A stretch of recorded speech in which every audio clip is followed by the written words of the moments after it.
Vamos dizer assim, com a sua madrasta, teve bons momentos, teve uma boa história. Agora me fala, o seu pai é físico. Meu pai é físico. Como é que ele escolheu isso? Algum dia você teve curiosidade de perguntar, pai, da onde você tirou fazer física? Não, mas com certeza. Porque na nossa geração, assim, na geração dos nossos pais, era o quê? 3, 5% das pessoas faziam faculdade? Devia ser isso no máximo. Já era muito difícil. Olha, eu vou te falar e, assim, talvez... Eu vou te falar o que eu entendi e vou te falar o que meu pai me falou. Meu pai me falou que ele queria entender o que é a vida, o que é o universo, né? Ele tinha duas opções. Ou ele estudava religião ou ele estudava física. Ele foi para física. E o que aconteceu com meu pai? Meu pai teve uma história trágica, Renato. Meu pai perdeu a mãe com 2 anos de idade. 2 anos de idade? Ele foi criado pelo seu pai avô. E pela irmã mais velha. Ele tem uma distância... E isso é muito curioso entre meu pai e minha mãe, né? A minha mãe e meu pai foram filhos temporões. Né? Eles têm filhos temporões? Eles nasceram de casamentos onde os pais já tinham mais de 40 anos de idade.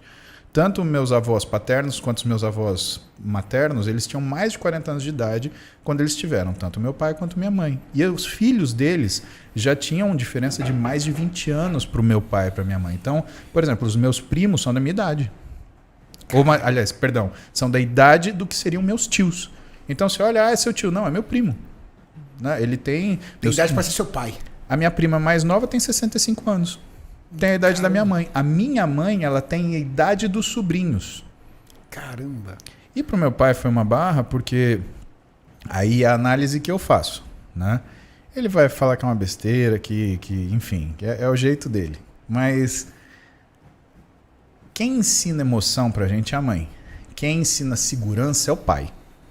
Né? Então, isso é uma coisa meio que... não é uma regra, mas é uma tendência. Então, meu pai, ele viu a vida muito seca. Pensa que meu pai chamava o meu avô, não de pai, mas de seu Higino. Exatamente. Pensa numa criança que chama o pai de seu Higino e não chama ninguém, nem de pai nem de mãe. Cara, ele cresceu completamente sem religião, né? Meu pai é ateu. Ateu. E o que ele queria? Ele queria saber, mas qual que é a razão disso tudo? Né? E ele era um sujeito muito... de prestar muita atenção nas coisas. Isso minha mãe me conta, a Heloísa me conta alguns episódios. É um cara muito atento, coisa que a Clara puxou dele, de ser uma pessoa quieta e atenta. Né? E ele... foi estudar física porque ele viu naquilo que era o caminho da ciência, do conhecimento, uma forma dele arranjar, talvez, explicação para as coisas. Ele, muito cedo, ele se jogou na vida. Então, estamos falando de 1960, 1970.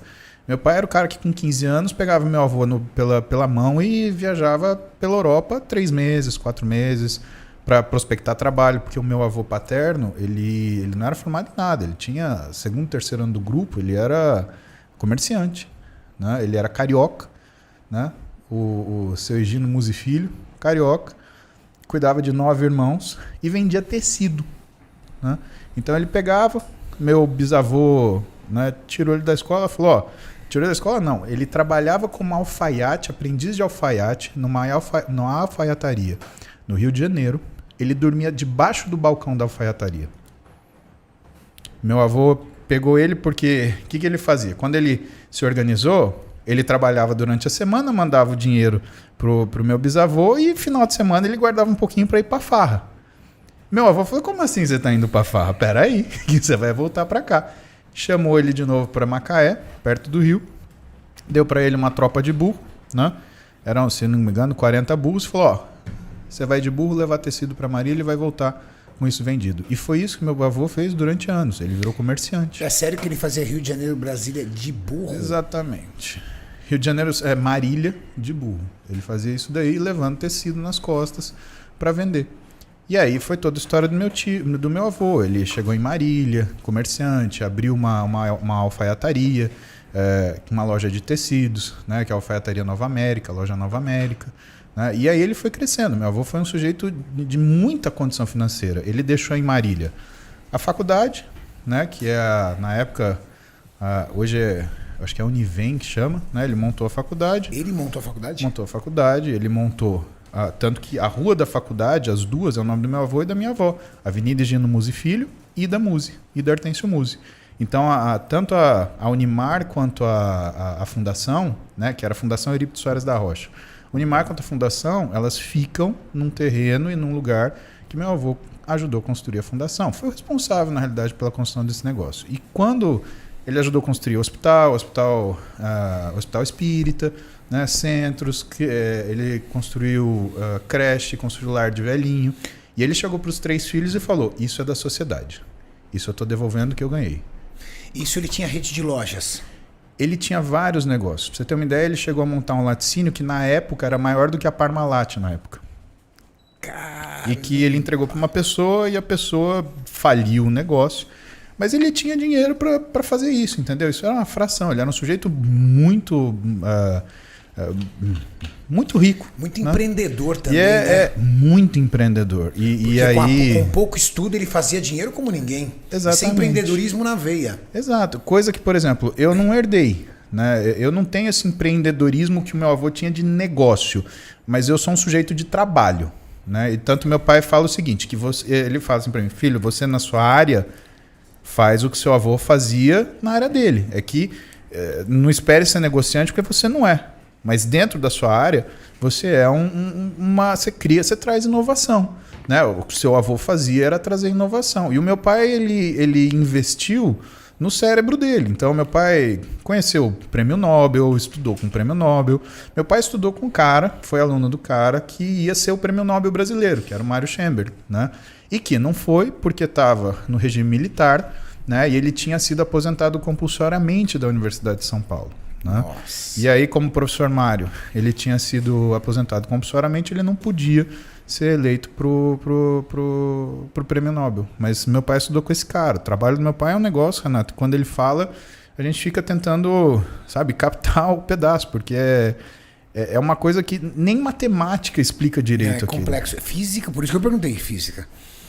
Eu sou químico, então o químico ele bate de frente muito com a física. Então eu sei o que é a complexibilidade da física. Estudar física, o seu pai, ele passou da graduação, ele foi mestre, né? Ele é mestre e doutor. Doutor, então doutor ele é professor em física. Em física. É doído. Não, e você imagina que a primeira vez que eu prestei vestibular eu tomei pau por causa de física. Eu zerei na FUVEST de física. Ele deve ter ficado muito orgulhoso. Cara, ele sentou comigo. Ele sentou comigo assim. E aí que é meu pai, né? E você vê 2 passagens que eu falo dele, que eu conto para Clara, conto para Duda, né? Que meu pai me ensinou muito a ser pai. Só que a gente só aprende a ser filho quando a gente vira pai, né? Então eu tô te falando um aprendizado que eu tive tardio. Então quando eu não passei da faculdade a primeira vez, ele sentou, pediu a prova, ele olhou para mim e falou assim, realmente tá muito difícil. Isso daqui, Paulinho, precisa de treinamento.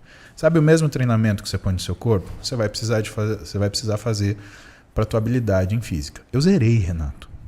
Eu zerei física na segunda fase da FUVEST. Zero redondo, assim, de ter questão que eu nem escrevi. Porque eu falei, se eu escrever, eu vou tirar -1. E aí, eu tinha um plano de estudo no vestibular que era o seguinte. O cursinho ele te dava os exercícios básicos que todo mundo fazia. E aí tinha uma coisa que chamava série de desafio. E o meu pai falou assim, olha, você quer uma coisa que pouca gente tem. Então você tem que fazer o que ninguém faz para você chegar nisso.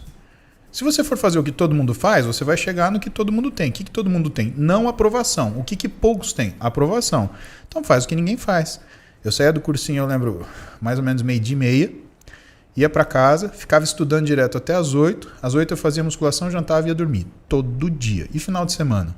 Final de semana eu acordava, estudava até às 8, e aí treinava, e depois jantava e ia dormir.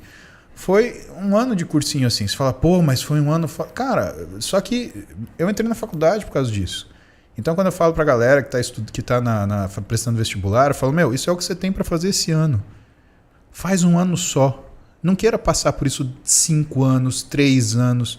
Porque quando você tá no cursinho, você não tá em nada. Você não tá nem na escola, porque você já se formou, e você não tá na faculdade, só que você já é um homem. Parece que você tá no limbo ainda. Então, para de gastar tempo. E eu brinco com eles, falo, né, que o que resolve isso chama HCC. Conhece esse conceito?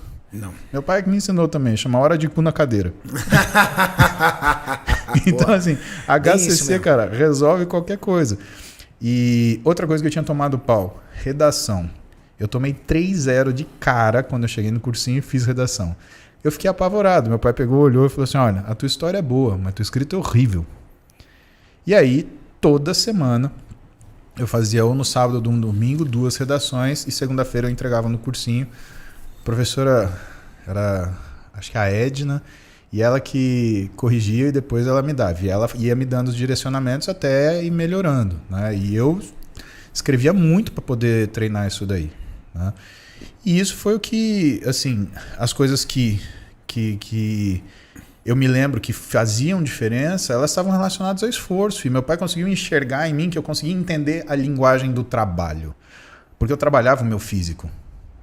Então ele falou em termos daquilo que eu entendia. Essa foi uma das grandes lições que meu pai me ensinou, né? Falar na linguagem que seu filho entende. Porque meu pai nunca treinou, Renato. Meu pai ele tinha aversão à atividade física. Só que ele olhou pra mim e falou, puta, não dá pra eu criar esse moleque do jeito que eu fui criado. Eu vou ter que criar do jeito que ele precisa ser criado. Então ele fazia várias analogias com relação à musculação e ao seu treino. Porque ele via que era uma coisa que eu me dedicava. E aí, a segunda coisa, a segunda parte, que é a diferença, né? Quando eu passei no vestibular, ele virou pra mim e perguntou. E aí, foi uma outra coisa que eu entendi, né? E aí, se você não tivesse feito, o que você ia fazer? Ele perguntou sabendo a resposta. Eu falei pra ele, não sei, pai. Ele virou pra mim, então saiba de agora em diante. Você ia tentar de novo, e de novo, e de novo, até você conseguir. Caraca. Cara, eu acho que na palavra dele, na fala dele, assim, em questão de 15 segundos, eu entendi que a chave daquilo que é a sua capacidade de atingir seus objetivos é, na verdade, a persistência, é a perseverança. Então eu estava vendo de um homem que é ateu, que não tem nenhuma religiosidade. Quer dizer, ele tem uma religiosidade que ele esconde em algum lugar. Às vezes ele solta alguma coisa. Mas, por exemplo, ele conhece a Bíblia, ele conhece os ritos católicos, ele conhece o que é a cultura judaica. Ele é um cara que estuda essas coisas, ele conhece isso, né? E eu estava vendo um cara que é ateu e que, portanto, não tem fé. E eu confundia fé com esperança. E essas coisas são completamente diferentes. E meu pai me mostrou o quê? Que mesmo quando você perde a fé, você precisa ter esperança. E eu entendo que mesmo que você perca a esperança, você precisa ter fé. E quando que você vai vencer? Quando você junta os dois. Porque fé e esperança é imbatível.